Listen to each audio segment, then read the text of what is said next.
Salvage, a story by user Rantarian. Chapter 26, Heat. Shopping trolley. It was amazing how awkward silence could get in so little time when it was just the two of you, and neither of you was particularly doing anything. Sure, Adrian kept his eyes on the console, but he was acutely aware of Jen sitting in the seat nearby. He wasn't even really looking at the console, just focusing as hard as he could on not staring at her. He really had intended that she come out with him so she could learn, or at least that had been part of it. If he ever ran out of cunning or luck, she'd need to know what she could eat apart from those awful food tablets. He still had yet to discover any sort of replacement for tomato sauce, and he'd been finding all sorts of foods that could have benefited greatly from being smothered in it. That was assuming, of course, that his lack of cunning or luck did not extend his fate to her. He did not like the idea of that possibility much, and that was partly why he had decided to get the Dominion to back him, and not simply scream at the universe and tear it all down. He really started to worry about himself when he got too self-analytical, probably for good reason. "So," she said, clearly trying to break the silence, "have you done a lot of hunting?" "Some," he said. "I grew up in a little place called Mildura. I doubt you'd have heard of it. It's pretty far from anywhere, but there's a lot of farms, and we'd sometimes go to do some shooting. Rabbits and foxes, mainly." "You're dying, you?" she asked. She was pushing a bit for his liking, but she did actually seem interested, so this time he decided against silence. The last thing they needed at that moment was another awkward silence. "My real dad died," he said, "before I was born. He was a soldier like me, though. That's why I joined up. After that, my mum married again, and my stepdad seemed all right at first, but he never took me shooting. That was all with my mates." He glanced over at her to see her frowning. "No need to look so worried," he said with a reassuring smile. "All that's a long time ago now, and you can't miss what you never had." She was still frowning. "Can I ask you a personal question?" "It's gotten pretty personal already," he said. "Ask, but I might not answer." "All right," she agreed. "Is your stepdad the reason you don't care about returning to Earth?" He snorted a bitter laugh. He couldn't help it. "No," he said, "although I don't feel any need to see that particular arsehole. He got diagnosed with early onset Alzheimer's a long time back. Doesn't know who anybody is anymore." "That's awful," Jen said aghast. Adrian shrugged. "Means he's not worth hating anymore. Maybe it's karma. Maybe it's just shitty luck. Honestly, I don't even think about him much anymore." "Then why?" Jen asked again. "I don't want to answer that question," he said, then turned to look at her with his full attention. "Please, don't ask me again." "Sorry," she said, apologizing immediately. He sighed. "Look, no, I'm sorry. I didn't mean to be rude, it's just that I'm not proud of some things, and the reason behind that is one of them." "If you ever want to talk about it." He shook his head sadly. "I won't. Some things don't get better if you share them.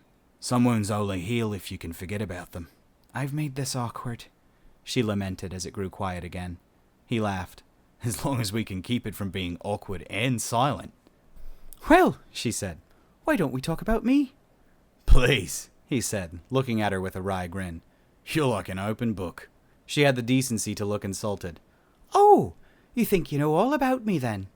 "I could probably guess a fair bit from what you've told me so far," he said. "5 brothers, dad who owns a bar and shot a stray cat once, city girl who works in IT, was doing well enough to have bought her own home and keeps a cat, dog and some fish when they survive her.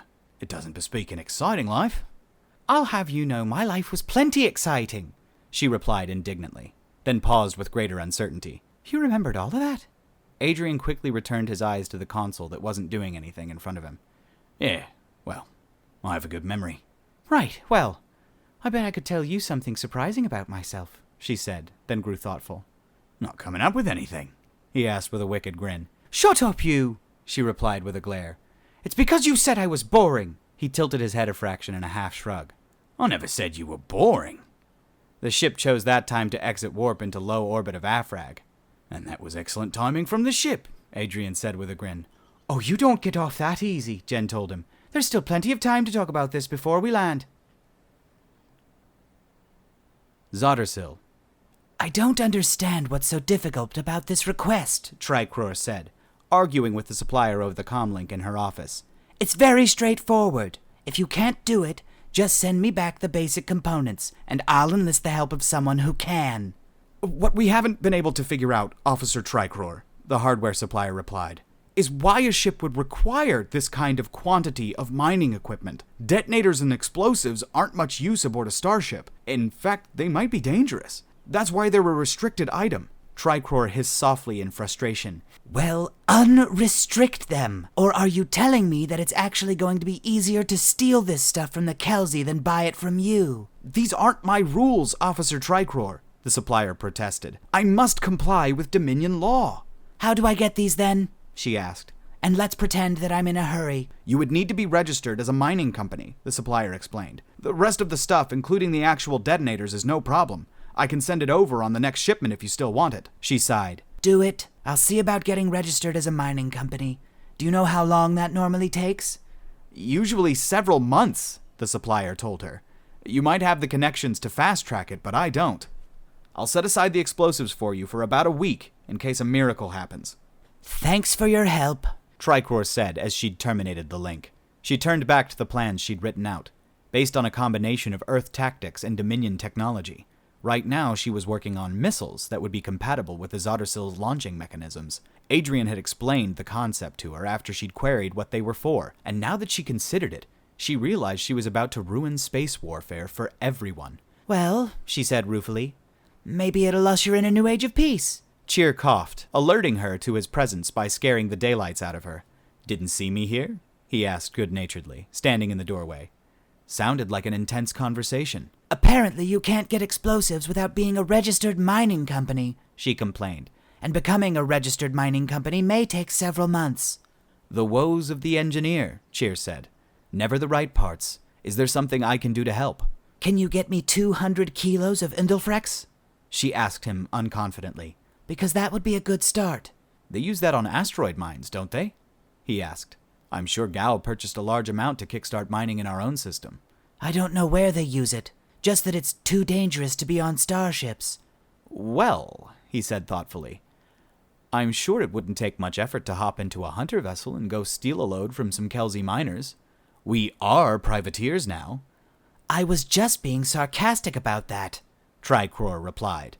I didn't mean to actually do it. I'll have to look into it, Cheer told her. Maybe it is something we could do fairly easily. We probably wouldn't even need Adrian, since he and Jen have gone down to Afrag to gather more food to cover their gluttony. If it's easy, Trichlor said slowly and emphatically. Only if it's easy. And while you do that, I'll start filling in forms to turn us into a mining company. Erbzerk Orbital Factory. Gersnik watched the Zoddersil from the station's most important restaurant, a tall structure that overlooked the facilities around it and provided lodging along with sustenance for the more important travelers passing through. Or at least that had been the original intention. The war with the Kelsi had scared off any important travelers from arriving in significant numbers, and as a result the facility had had to lower their demographic to a less impressive clientele. I suppose this is the thanks I get for actually being competent, he lamented to his meal. He was alone here, no longer assigned to the Itras.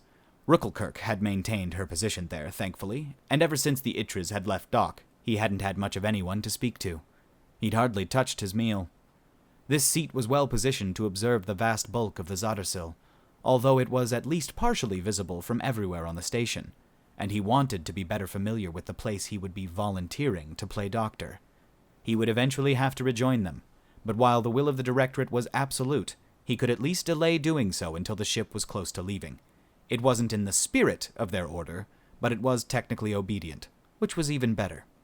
It wasn't all bad, at least, if you didn't count there being 2 humans on board, people who had already killed an unknown quantity of Kortai along with vastly more people, soldiers mainly, with entirely psychotic military tactics. From his briefing with the Directorate, they'd even managed to kill a whole Kelsi cruiser and force another one into surrendering. So it was probably safer than any other place that contained humans. Gersnik knew from his abduction that they were also at least good to their word, or had been in his case. He also knew that the human had a history of being unkind when he discovered treachery. Was being asked to report his activities to the Directorate actually treachery, though? He thought it might come uncomfortably close to the line. Let's see, he said, nibbling on his meal as he opened his datapad again to the list of scratched plans. If I was a psychotic mass murderer, what would stop me from killing the handsome and intelligent Kortai doctor upon discovering he was feeding information to the Directorate? He tapped the edge of the device absently. Not getting caught was of course ideal, but it wasn't much of a plan for when everything inevitably turned to crap.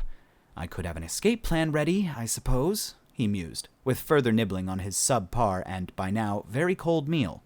But that would suggest that it has any chance of working, and that it had little chance of being discovered. Maybe, he said, I'm approaching this from the wrong perspective.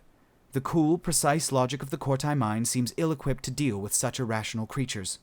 He turned over to the waiter who was hovering nearby, not having any other guests to serve. He was a Vizcatic, and possessed a limited intellect that may allow him to construe an answer where a finely tuned Kortai mind could not. You there, he said. More uncle juice. And while you're at it, I've got a problem you may be able to solve. Afrag.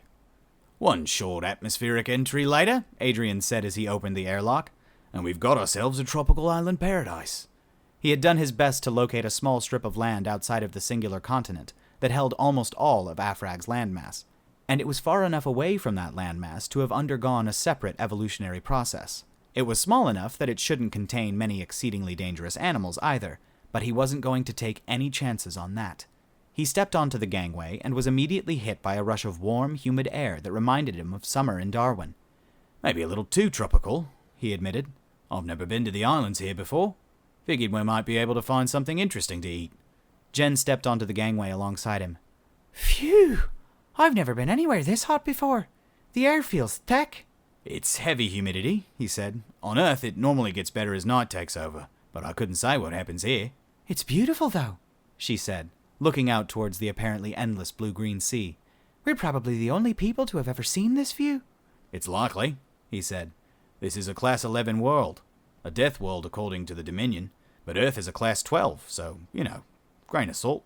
If I'd known you were taking me to an island paradise, I would have gotten some swimming gear made, she told him. I haven't been to a proper beach in years. Adrian did his best to put the picture of Jen in a bikini out of his mind so that he could actually reply to that. No swimming, he said, remembering the oceans around Australia. You're Irish, so you don't think of the sea as unsafe. Well, there's sharks, I suppose, she admitted.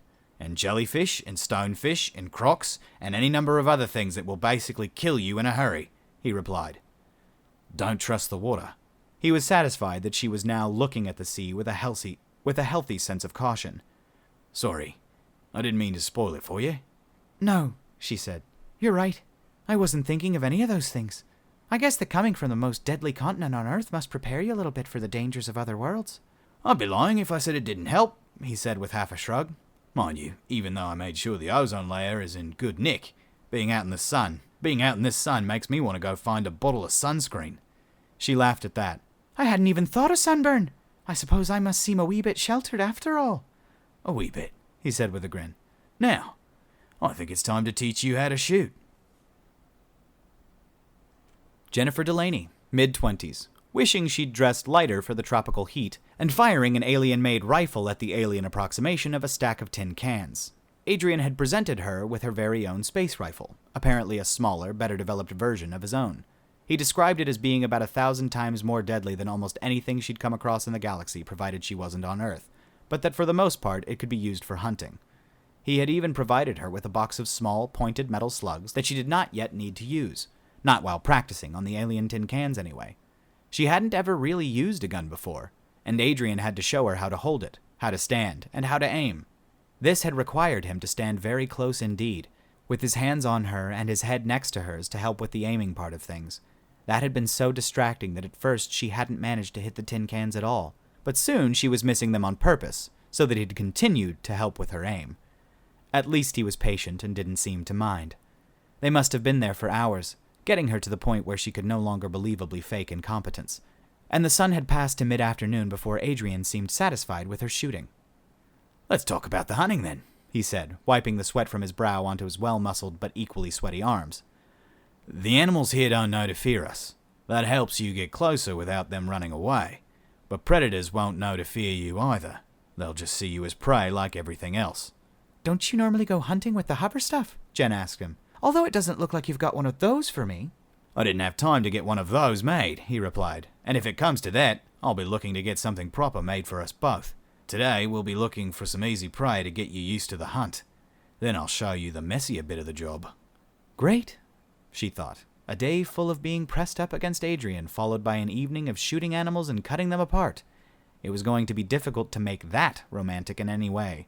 "It's a pity we can't just enjoy the island," she said wistfully, "since we're here."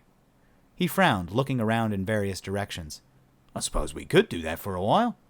It's not like we've got anything to get back to except waiting for other people to do their jobs." "Good," she said perkily, glad that he had taken her suggestion, and even gladder that she'd now be able to have a romantic walk instead of killing things. "You have to appreciate the little things." Raw terror. That was the kind of emotion that Adrian was experiencing on this hiking adventure. He could barely keep his mind off of Jen after spending so long with his hands on her to correct her aim. She'd taken far longer than most people do to pick it up, and the weather was hot enough to make them sweat heavily. She didn't yet seem to have realized what it had done to her top, and this wasn't the sort of thing he could easily inform her of after it being the case for so long, or having spent a fair amount of time viewing. Add to that the fact that he was wandering through an unknown ecosystem with unknown dangers, and it seemed like there were too many things his mind was trying to keep track of at the same time. At least they'd brought their guns, so if something did happen, they'd be well placed to deal with it. He almost wished that something would happen, to force him to think about something he was actually good at. He was terrible at this kind of thing, so bad that it was a miracle he'd ever gotten married, and so bad that it hadn't really been a surprise when it had ended. "Are you all right?" she asked. She asked him as they reached the summit of the nearest high ground. The path they'd taken had been forested with a jungle, but not the dense, horrible variety you found on Earth. It had provided shade from the sun, but an incalculable number of avenues from which something may attack them. "You seem tense." "It's just the jungle," he lied. "There's a lot of stuff I might need to look out for." "I haven't seen anything I'd call dangerous," she said. "It's just a really nice jungle, and the view from here is great."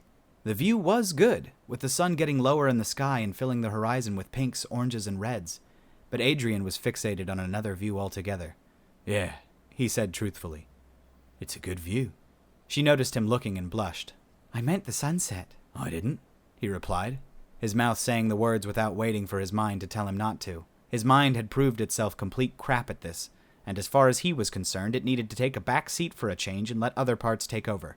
They stared at each other for what seemed ages.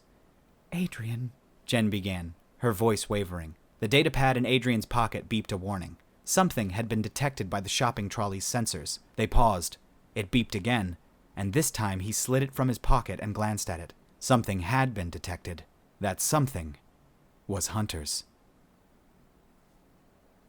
All right, guys, I am so sorry to have to cut it there and leave you on the cliffhanger, but as we all know, Salvage is really good about that. Salvage does that a lot. Sorry that yesterday's was so late. I know I make excuses all the time, but guess what? I had shit to do. I'm not that sorry. I got a fucking apartment. Pardon my language, pardon my French. I know that some of our viewers may be younger. I know I have.